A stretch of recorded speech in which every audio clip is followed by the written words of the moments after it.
Troisième journée. Début de la troisième journée, j'ai fait ma séance de sport, 10 minutes, et je suis KO. KO, KO.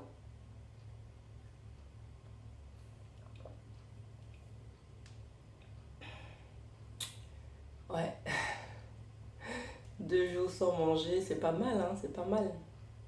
Le troisième jour, on verra bien, on verra bien. Ça peut le faire, je pense que ça peut le faire sincèrement, si je reste à la maison. Je devais sortir, mais je pense que je resterai à la maison. Et je pense qu'à la maison, en fait, quand je suis posée, voilà, quand le corps est posé totalement, il n'y a pas de souci, hein, tout va bien. C'est quand je me lève là, quand je dois mobiliser mon énergie pour rester debout, pour faire des actions, là, ça commence à être un peu plus compliqué. Pourtant, hier, la deuxième journée, c'était bien. J'étais au bureau, c'était super, plein d'énergie en plus, c'était très bien. Première journée aussi, c'était un peu plus mental, mon problème lors de la première journée. Mais ça va, ça s'est bien passé. Deuxième journée, j'avais plein d'énergie. En fin de journée, un peu moins. Et aujourd'hui, ouais, c'est pas. L'énergie est en train de me lâcher. Mais je pense que ça ira. Je pense que ça ira.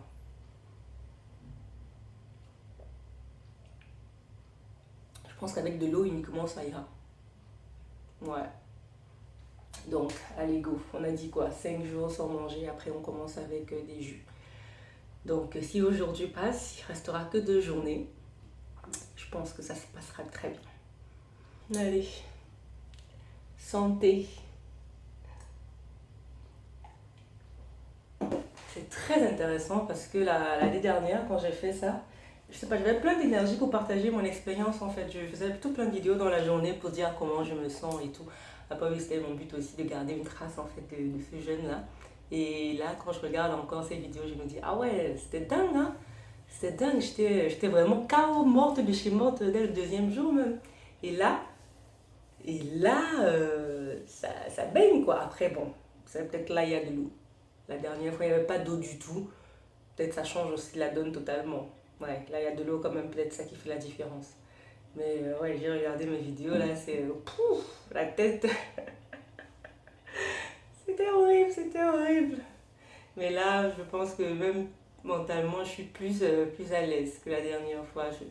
Je sais que je l'ai fait une fois, donc je peux le faire une deuxième fois en plus avec un peu d'intensité que la première. Donc, je sais que je peux le faire, quoi. C'est juste dans la tête. Est-ce que ma tête est prête à accepter que je peux faire ça? C'est plus ça.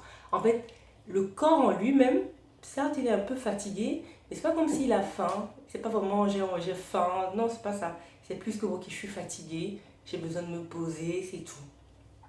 Donc, en soi, si je me pose, juste je me repose, je pense que ça ira. Sincèrement, je pense que ça ira. Mais vu que je suis en mouvement, que je dois réfléchir, je dois faire des choses quand même, je dois bosser quand même, ça fait que ça rend ça un peu difficile quand même de se dire que je ne peux pas me reposer. La première fois, je sais qu'il y avait quand même pas mal d'instants de repos que j'avais. Je pouvais facilement me reposer. Là, c'est un peu la particularité cette fois. Et je suis tombée sur un documentaire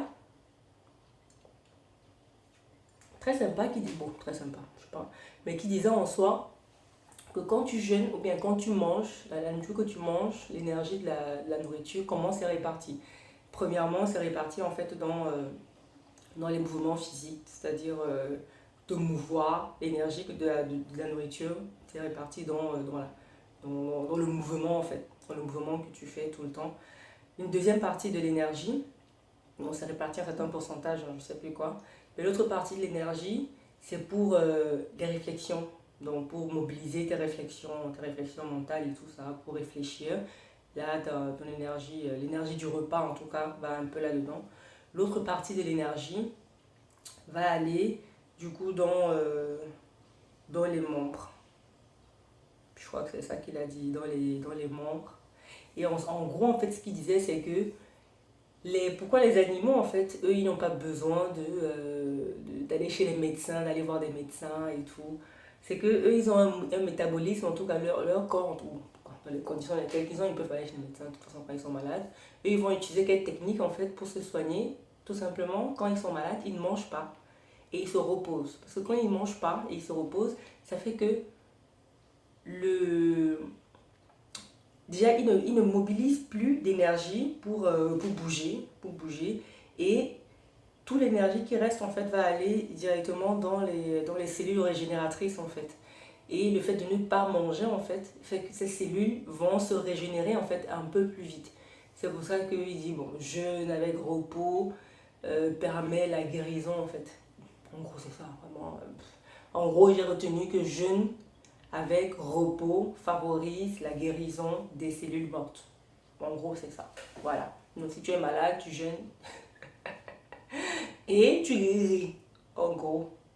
Et il disait que oui, les enfants aussi, souvent, quand ils sont malades, ils ne veulent pas manger. C'est parce que leur corps, en tout cas, ils sont petits encore, ils sont encore, voilà, leur corps comprend encore ça naturellement. C'est que j'ai besoin de me reposer. En fait, mon corps a besoin de me reposer. J'ai besoin d'arrêter de prendre toutes ces énergies de la nourriture et de mobiliser plutôt les forces intérieures pour régénérer mes cellules malades, quoi. Bon, bref, en soi, c'est un peu ça, quoi.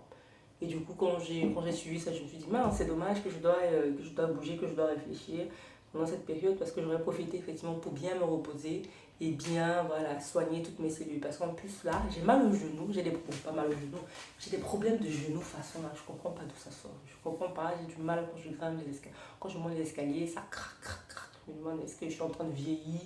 Qu'est-ce qui se passe? Mais bon. Donc aujourd'hui, peut-être je vais profiter pour me reposer un peu plus, même si j'ai des choses à faire quand même, punaise. À plus dans le bus, hein.